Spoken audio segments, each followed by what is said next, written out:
기준을 바꾼 뒤 환자가 폭증했던 중국 상황은 이제 겉보기엔 진정이 돼가는 것처럼 보입니다. 하지만 후베이성은 여전히 심각하다는 이야기가 나오고 있는데요. 베이징 연결해 보겠습니다. 자, 강민수 특파원, 먼저 당국이 공식 발표하는 새로운 환자 수는 많이 줄어들고 있다고요? 네, 어제 오늘 사이 신규 확진자는 1,886명, 사망자는 98명이 늘었습니다.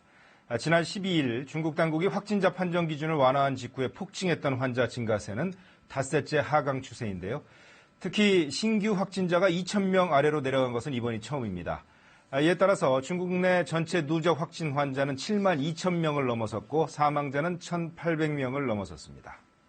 네, 그렇지만 중국 전체 피해 규모로 봤을 때는 후베이성이 차지하는 비중이 여전히 상당하지 않습니까?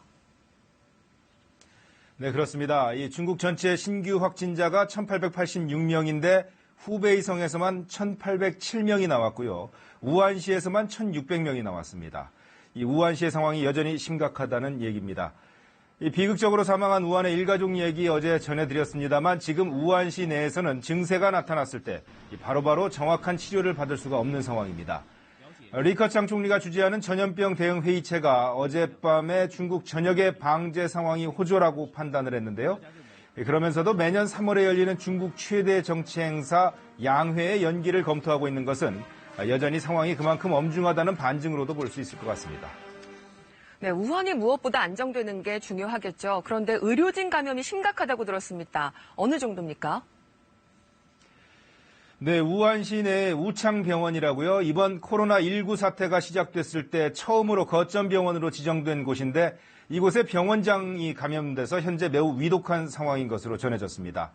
리우찌밍 원장인데 1969년생으로 비교적 젊은 나이인데 지금 심각한 폐 손상으로 인공폐에 의존해서 연명을 하고 있는 상태입니다.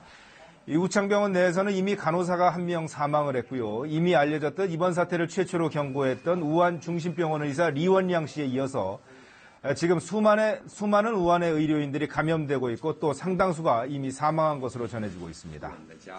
네, 의료진이 방호복이 없어서 쓰레기 봉투를 뒤집어 쓰고 일하는 사진도 참 기억이 나는데 아직도 상황이 개선되지 않고 있나요?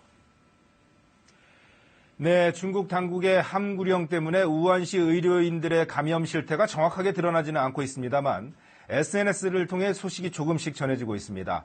이 우한시 제3인민병원의 호흡기과 의사 후성은 매일 100명 넘는 환자를 보다가 결국 본인도 감염이 됐다고 밝혔는데요. 우한 적십자 병원에서 일하는 그의 아내는 자신의 병원 의료진의 6분의 1이 감염됐다고 밝히기도 했습니다. 이 기본적 방호복이나 마스크 부족 사태는 해결이 여전히 안 되고 있습니다.